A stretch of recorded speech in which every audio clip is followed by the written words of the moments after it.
Good evening, good morning, wherever you are. I'm Tom Steininger. I welcome you to Radio Evolve, our weekly webcast for consciousness and culture. I'm happy to have with me Tom Atlee. Tom, welcome to Radio Evolve. Thank you very much, Tom. Tom, you are, I would say, a lifelong activist and practitioner. You're very much known for your work on co-intelligence. And I know your work since many years. You also are thinking about new ways of deep democracy that you sometimes call wise democracy. And we are in a very peculiar time right now. We are in a kind of a meta crisis where a culmination of different crises are happening at the same time. And one of the crises that we definitely need is the crisis of meaning making, that it's more and more difficult to really create shared meaning. Co-intelligence, any form of democracy, it's all based on shared meaning making. If I may start this interview with the question, do you see that there is a new dimension of crisis opening up that we can call a crisis of meaning making? Yes, and I would say it has many different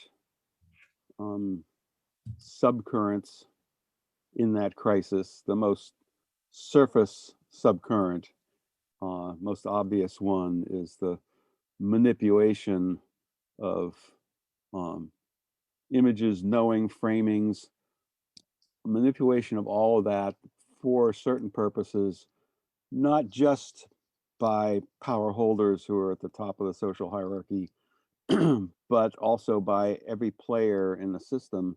Overwhelmingly is trying to put people's attention in particular places that serve their interests, their ideological interests, their power, profit interests, whatever. The search for what is most real, effective, useful is not what's going on in most in most contexts, whether it's in regular public affairs or governance or politics or economics. The sense of let's find shared meaning that serves the life in all of us is not what's happening. So you enter into this scene of this chaos of people pushing different frames, different ways of knowing, different ways of thinking about things as the way, the answer, the truth. And you don't have a whole lot of choice given what you're given to work with. You don't have a whole lot of choice but to pick something that makes sense to you and grab onto it really tightly, because it's like grabbing the log in the middle of the flood kind of thing to keep from drowning. And speaking of floods and drowning, just the speed and volume with which information and perspectives flow at you, the natural human effort is to narrow that down into something that has some kind of solidity.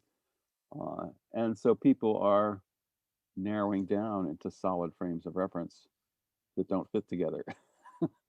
So the effort to find common ground, shared sense making, is seriously eroded, and that what I think of as being called for is new ways to make sense together, new processes, new forms, new contexts within which it is more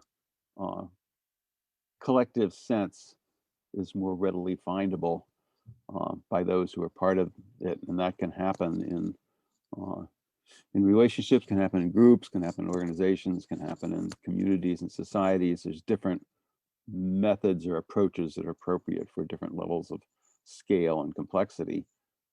But the situation is the same at all those levels in terms of not being able to find a coherent way to proceed and together to see things and move.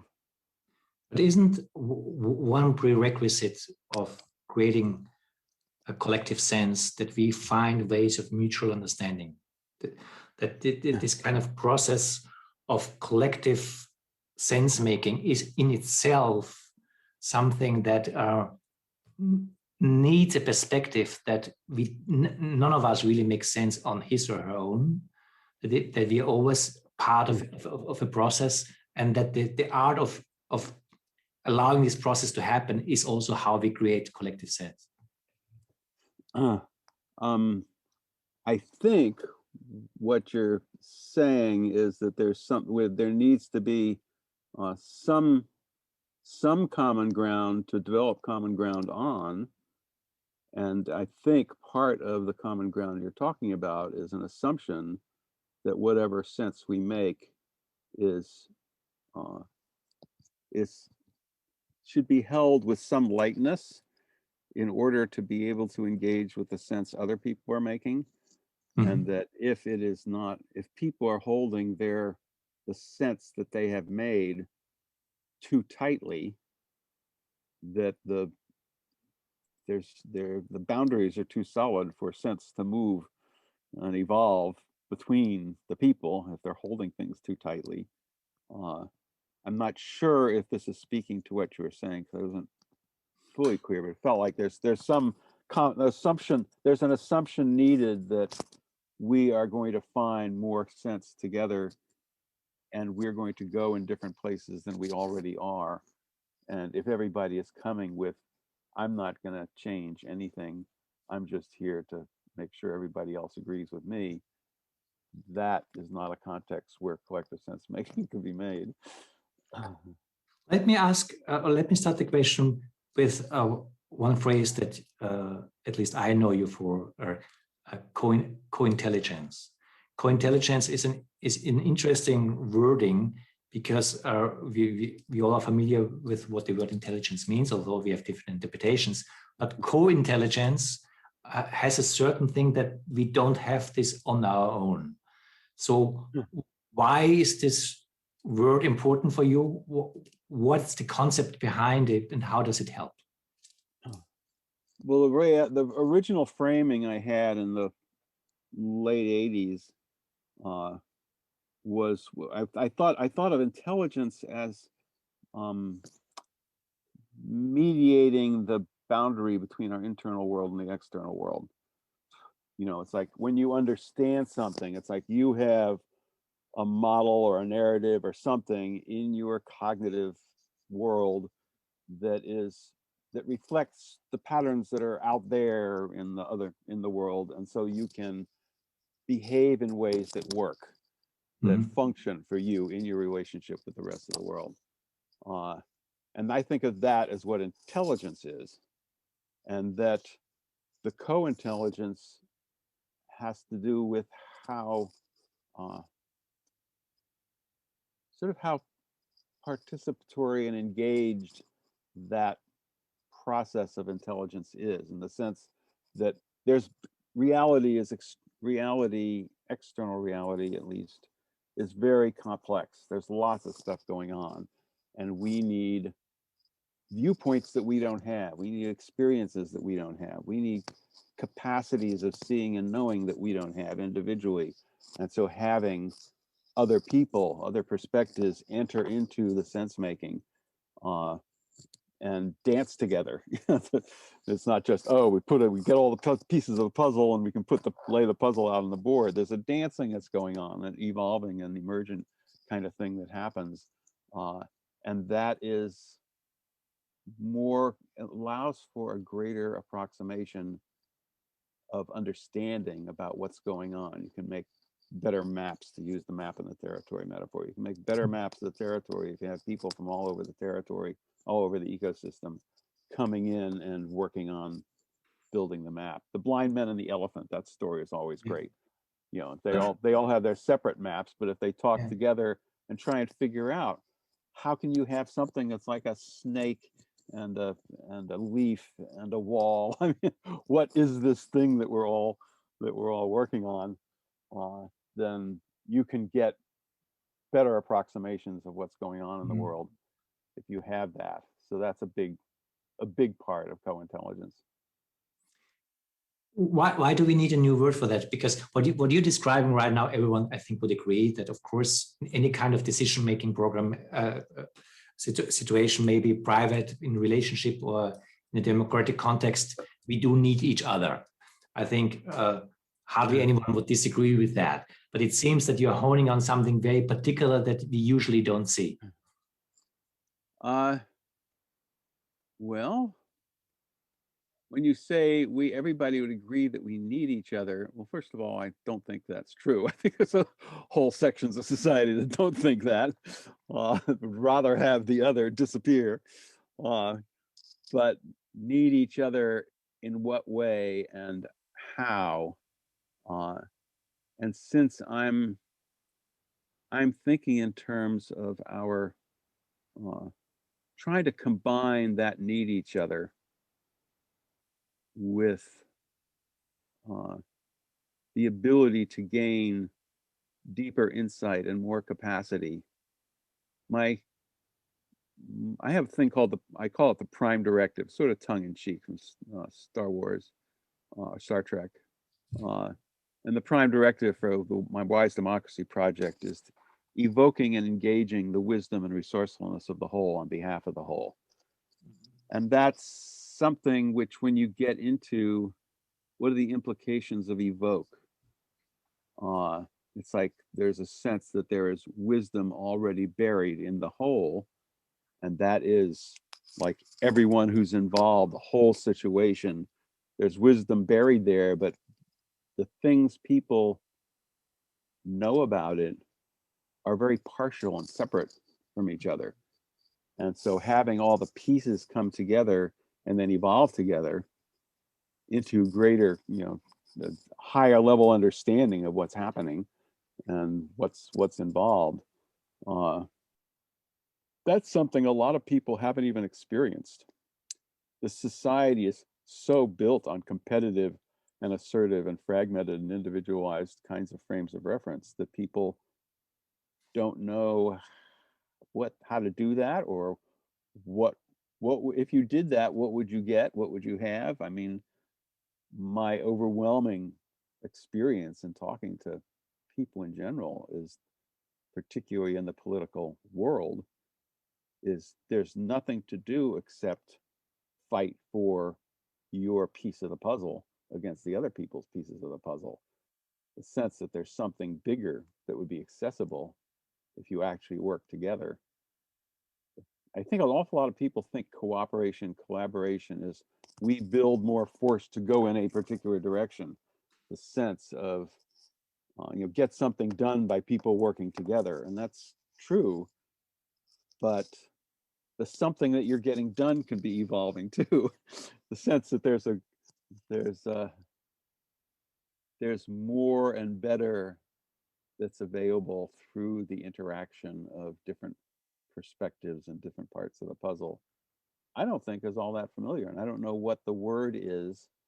I mean, synergy is a word, but already so many of my friends who are not in this work think the word synergy is just business buzz talk, but it doesn't really have meaning in and of itself, which is a gigantic loss. Right. So I don't know what the word is that you say, why do you need a new word? I go, well, what's your word? I'm happy to hear it. No, but you said a very interesting word, a very interesting combination of word. When you talked about wisdom, you said the wisdom of the whole. Mm-hmm. And that's not the way we usually think about or talk about wisdom. Even if we talk about deep wisdom, it's my wisdom, your wisdom, or maybe even a group wisdom, whatever. But the wisdom of the whole is something that I would say is a very unusual way of phrasing it. And I think that's pointing to something, because as I try to understand where you're getting it, is that the wisdom of the whole is something different than my Thomas wisdom. And my question here, is that true? And if that is so, what is this wisdom of the whole about? There's so many pieces. That wholeness is the underlying principle under all the work that I do. And there's so many ways people have of talking about wholeness and what wholeness is. And what I do is collect those. and put them all together into a vision of the whole that includes lots of different background. Is one of my models of wholeness that includes about 50 or 60 different frames of what wholeness is. So the wisdom of the whole can be the wisdom of all the parts collected and interactive, all the parts of the whole collected and interactive. It could be the wisdom that comes from evolving wholeness. That wholeness is always evolving. The way things are and how they all fit together is always shifting. And so part of the wisdom of the whole is the kind of humility and curiosity and openness that allows you to dance with that ever-changingness that is characteristic of the whole. And there's also the wholeness in the sense of non-dual reality, or beyond human or beyond material existence. That kind of wholeness that you tune into and become part of also has wisdom built into it. And it's like there's all these different dimensions of wholeness, all of which apply when I talk about evoking and engaging the wisdom of the whole. But at the very practical level, it's like, who else should be part of this conversation? Like what part of the whole of whatever it is we're talking about are we not including in this interaction? What kinds of information, what ways of knowing are we ignoring, marginalizing, excluding, totally oblivious of, and the sense of including, welcoming, with full knowledge that there's a level of tolerance. How much can you take? How much inclusion can you take? There's a whole word called capacitance that is for your capacity to hold things which don't naturally fit together. And there's discomfort, the paradox and the complexity and all that conflict. So all those things are part of trying to evoke and engage the wisdom of the whole. And the whole has capacities also, the resourcefulness. I said wisdom, evoke and engage the wisdom and resourcefulness of the whole. When you have wisdom, the whole has its wisdom. The whole has a much greater understanding than any of the parts have. And then the whole can move ahead and generate more capacity to actually do things in the world than any of the parts could. But does this not is this not based on an assumption that we have Yes. a perception of wholeness? Because let's look when we look at the conversation that we are having right now, and there are thousands of miles apart, 2 continents, 1 ocean, and here we are talking, and both of us, we may have wisdom, we maybe don't have wisdom, whatever, but there is a conversation that in itself creates also its own wholeness. And if we talk about a wisdom of wholeness or intelligence of wholeness, there must be a perception of this wholeness. How do we perceive wholeness? I don't think, well, again, it's who are you saying needs to perceive the whole? Is it the people who are part of it, or somebody else, or when you say the perception, it's abstracted? In the end, I mean myself. In the end, I mean myself, whoever that self is. Okay. Well, that I have questions of. I think there are some kinds of wholeness, some circumstances, some situations, processes, where that is true, but there's others where it isn't. And there's a funny way in which I place most of my hope in the latter. The idea of being able to bring ordinary people together, people who are not particularly advanced in their knowledge or consciousness or whatever, and because if they are chosen for their diversity, and you have a good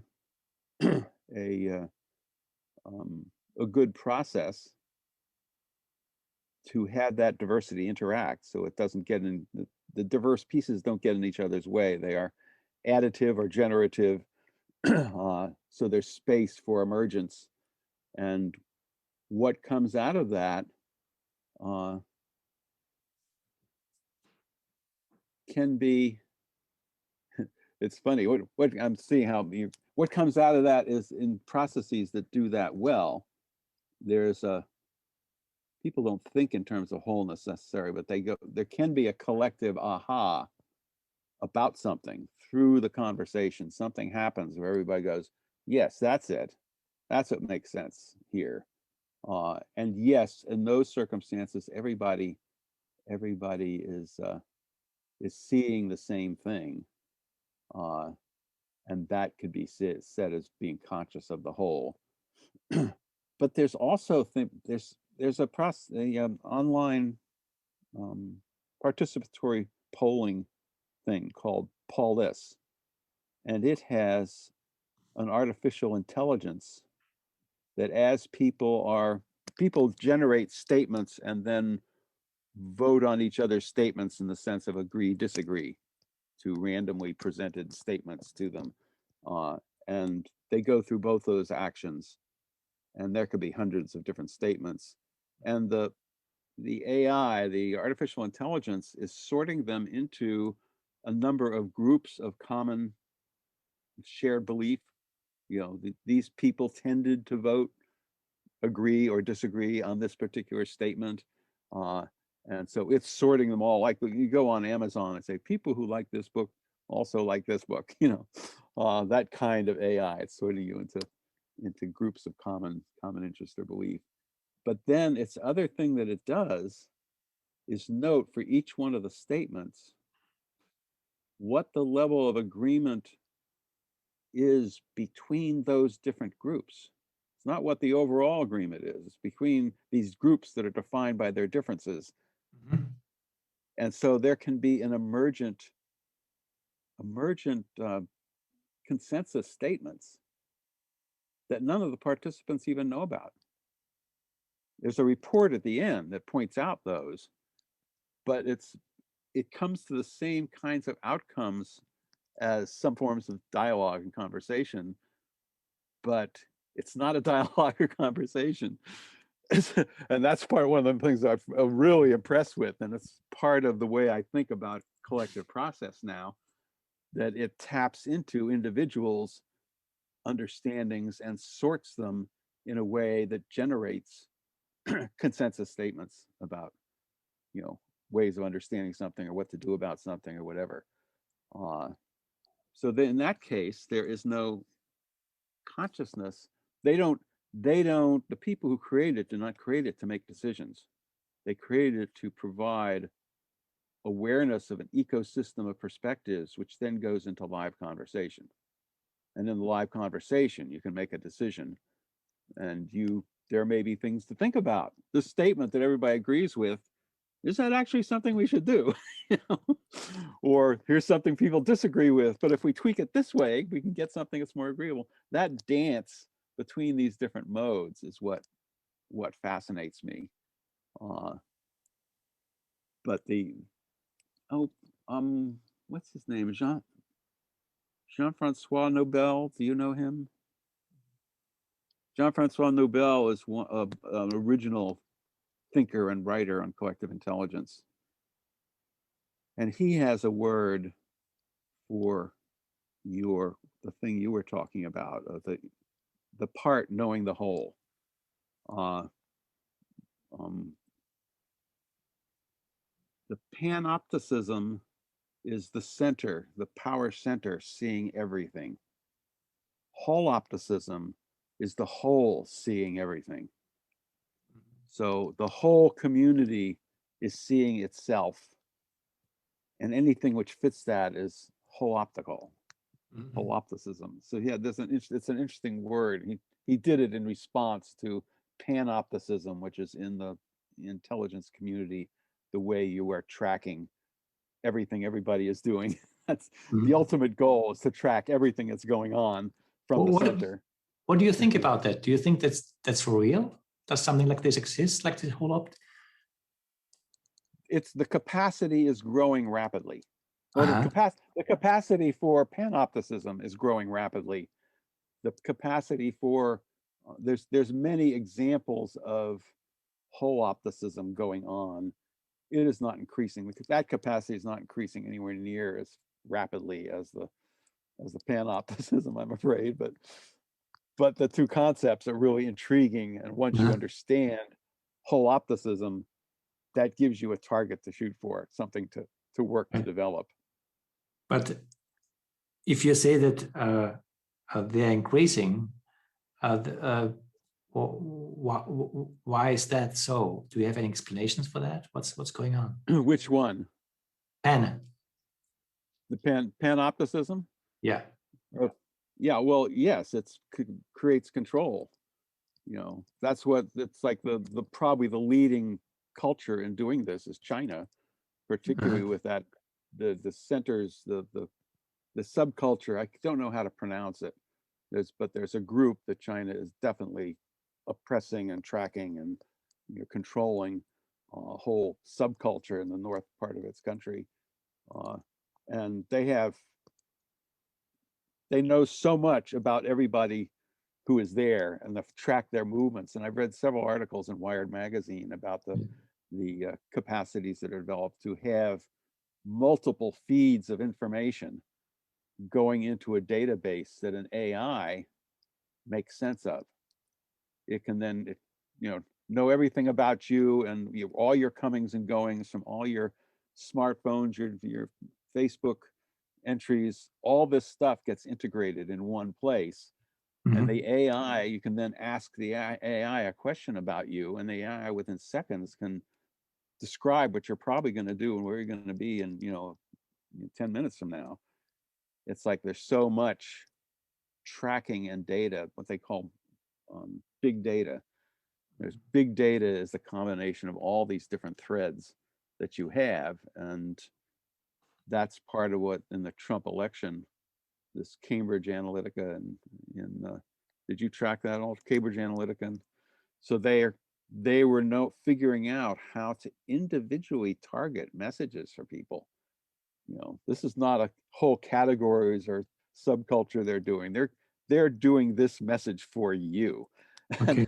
And the ability to do that, manipulate your mind. But to give you an example of proto holopticism is something that was done by Maclean's magazine. It's in my field of politics and governance. In Maclean's magazine is Canada's Time magazine. Your Der Spiegel, is it, that is sort of the glossy news weekly. So Maclean's magazine selected 12 people for their differences, for their ability in those 12 people to represent a lot of different demographic diversity in Canada. And Mm-hmm. they hired Roger Fisher, who is a co-author of Getting to Yes, a very famous negotiation book, which transformed negotiation. And he's at Harvard Negotiation Project. They hired him and a couple of his colleagues to come up for a long weekend, 3 days, to Canada to take these 12 people and have them create a vision of Canada together. And this is when Quebec's trying to secede from the Union, and the First Nations people are going, what do you mean we're including you're on our land? What do you mean you're trying to do stuff for us? It's like a whole everything. And the provinces had virtually no connection to the Union. There was a question of whether there was really a Canada in any meaningful sense. And so this was an effort to see what could be done. They'd had lots of dialogues of other kinds. Anyway, Maclean's and Canadian TV covered it in ways that all Canadians could experience what happened. Uh-huh. It's like 40 pages of coverage in Maclean's. And I have a page where I hired somebody to investigate it, an investigative reporter that I knew, and then I did a bunch of my own analytics of it, and hardly anybody notices this amazing initiative. But 40 pages of coverage. When has Der Spiegel or Time ever used 40 pages on anything?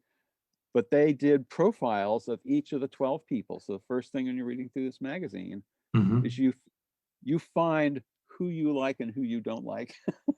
The drama is set up for you. And then they do what we call in English a blow-by-blow account. Here's what happened at 7:30 on Friday, and what happened to these people. And you see, it's like Joe Schmo said this, and Margaret Beale said this, and it's just like reading a script in a play. And you see, in one case, it's photographs of these people, and they are, their hands are crossed on their chests or their heads in their hands, whatever, all these stressful oppositional kinds of body language. And then you track each day what's happening. And by the end of Saturday, things are totally falling apart. There's been lots of discussion, but nothing has come. And there's a conversation at dinner on Saturday between a Canadian woman and a Quebec woman, and they make an emotional breakthrough. And the Quebec woman says that this is possible, anything's possible. And the next morning she goes to the Indigenous woman and she says, what's it like for you? She's felt what it's like for her to be heard. Now she's going out and really hearing the Indigenous woman, and there's a breakthrough for them. The facilitators had very little to do with that. But while this was going on, Roger Fisher and his and some of his people were going around looking at all the chart pads from all the notes that have been taken from the discussions, trying to generate something that they might be able to agree on. So by Sunday morning, there's a mixture of the relational breakthrough, and into that, Roger Fisher delivers his sort of summary of what they've talked about so far. And they spend Sunday editing and talking about this statement of what they want to put out for the world. And they put it out, and it's printed. And at the end, you see the pictures of them sitting by the pool doing this retreat center, working on this stuff together. And then you see them at the end, they're saying goodbye to each other, and they're all hugging each other. And it's like the images, both the images and the words are so different from the beginning and the end. And you saw how it happened. You saw how this bad guy ended up talking to the good guy, and they came to something. And it's just like, whoa, you have millions of Canadians, both in the public affairs broadcasts on TV, Canadian TV, and in Maclean's magazine, witnessed a different kind of conversation than I'd ever seen before, and what was possible. You would never think that these people would ever come up with something they all were excited about. And one of the things I hired this guy to find out is what happened in Canada after this magazine was published. Exactly. And what happened was lots of people saying, why don't we do this kind of thing more often? And calling in politicians to be, answer why aren't we doing this? And it got out of hand for the politicians. They threw oil on the water. And for me, the biggest failure of Maclean's was they didn't do it again the next year. They thought they didn't recognize they had a democratic innovation. They just thought it was a fancy focus group. But if they'd seen it as, what would happen if we institutionalized this? What if we did this every year and had the whole society watch its diversity interact in creative ways? That's an example of holopticism. They didn't know they were creating holopticism, but they did. And what's so weird for me is on the 20th anniversary of the Maclean's thing in 2010 or 2009, I tried to contact colleagues in Canada and say, why don't you do a 20th anniversary version of this thing? Get Maclean's to do this again. And they're going, why would we do that? And I don't know how to answer. It's like, isn't it obvious that there's something about what happened there and why it is special that is invisible to people, because they don't have the same inquiry. The inquiry, how do you evoke and engage the wisdom and resourcefulness of the whole on behalf of the whole, is a different kind of consciousness, a different kind of looking at things, a different kind of asking questions and looking for resources that most people just, let's get people to talk together. I mean, at the leading edge is being able to take people who are in conflict and have them come to a resolution. That's as far as it goes. It There's seems so much more. it seems to me that for a while, without naming it, we are already talking into the vision that you also call wise democracy. Yes, totally. Can you Yes, and to explain me, what's you? I mean, it's a powerful story. Just to hear this story has some transmission of how something can come out of a diversity that is cannot be done in any other way. Or what is your interpretation? What is understanding what this is and why this is important? uh, well, part of there's many answers to that question. When you say this, you're talking about McLean's, or you're talking Yes. about the whole idea? Yes, okay. So McLean's is a piece of a puzzle of collective sense making. We have a lot of knowledge in the field of dialogue, deliberation, whatever you want to call it. We have a lot of experience, different people, have different methods and all that, of what to do with groups of people in a room. Mm-hmm. And emergent dialogues, another form of that, when it's a powerful form. I've talked to you about its relationship to another process called dynamic facilitation, which again can create out of ordinary people breakthrough understandings, breakthrough possibilities, to be able to know how to do that in a room. But then we have cities and countries of millions of people. How do you upscale that? How do you scale Mm-hmm. that to that size? And McLean's gift, their process, we've gone so far beyond what we knew in 1991 about at the process level, what to do in the room. Uh-huh. But we haven't gotten that far. What McLean's did was breakthrough in terms of the holopticism dimension, using media to have people vicariously witness something they'd never witnessed before. Uh-huh. And there's lots of issues involved in that, but just that, how do we do that? What is modern communications systems? What capacities? How would we go about trying to replicate what McLean's does with that? You know, that's where McLean's fits in a larger puzzle of sense making. We want to have powerful stuff that can go on the room. We want to be able to have it visible to millions of people so that they are vicariously participating in it. And we want to have informational ways of getting information that are useful for having a productive outcome. We want to have ways where people, when they're interested in this topic or when they've seen this McLean's-y kind of interaction, where they can get together with other people and actually talk about it themselves. We need ways, and to be able, this is part of my collective sense-making system I came up with in the last year or so. We want to be able to have all the people, all the different methodologies, each of which has their own special gifts, to have an issue being talked about in all these many different ways. And one of the questions is, what do we do then? How do we integrate all that? Well, this Paulis online polling, participatory polling thing I talked about is a way to do that.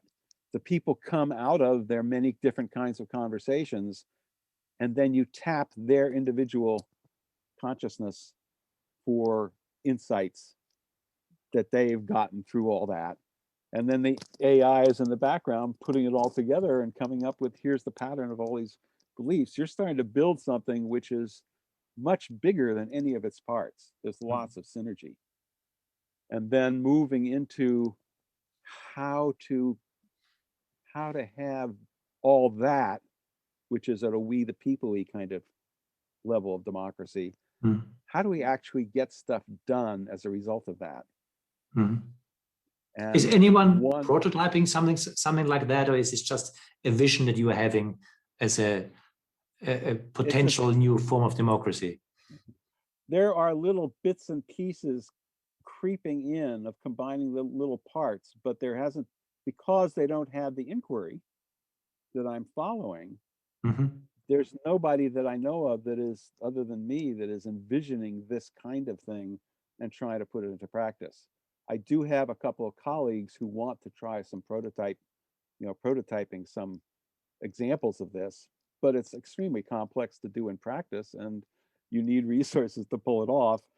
And it'd be nice to have volunteer resources, but there's nobody in this field looking at it and going, oh, well, let's do that. There's in any quantity. Activists, the people who have the passion to get something to happen in society are overwhelmingly activists who are, have their agenda, don't actually want the whole, they don't know what that's all about, or people who are in like consultancy kind of, conditions who aren't thinking of what's the strategy to actually make the big things happen. They're thinking about what are the ways to do my job better. But aren't we, and on the other hand, right now, to also come back to the meaning crisis, in a collective global form of meaning crisis that is urgently seeking for ways to respond, that would make it more likely that kind of attempts like yours at least tried out, because it seems it is very obvious that a lot of other stuff is failing right now. Yeah, well, I would love to be an inquiry with people who love this inquiry. How to evoke and engage the wisdom and resourcefulness of the whole on behalf of the whole thing. If a lot of people got what that is about and went, yes, that's what we need, and there were resources available for that. It's like looking, a colleague and I convened a conference 13 years ago for philanthropists, because philanthropy is not oriented to serve what's needed right now. Philanthropy is like the serving people who are suffering is different from changing the systems that cause people to suffer. And it's a different level of intervention, and transforming, not just changing the systems, but transforming the culture. That those are different levels of intervention in what's going on. And so for me, it feels like some people would go, what would you do if you had, $100 million? And I go, that's not really the question. It's not some one thing that I would do with millions of dollars. It's a community of people who get what this is about, who then evoke and engage the wisdom of their whole on behalf of the whole. but interesting, it seems the way you're describing this story from this Canadian magazine, and the way you're describing how it unfolds, it seems to be very obvious that there is a huge potential in that is also replicable. There's something in it where you can do something with it. And my question is there nobody picking up on that as far as you see? What I would invite you to do is go on, it's the initiative they did was called the People's Verdict. That's the initiative that McQueen's did. And go on Google and look up McQueen's The People's Verdict and see how many of the pages that come up are not related to Tom Atlee. There's hardly any.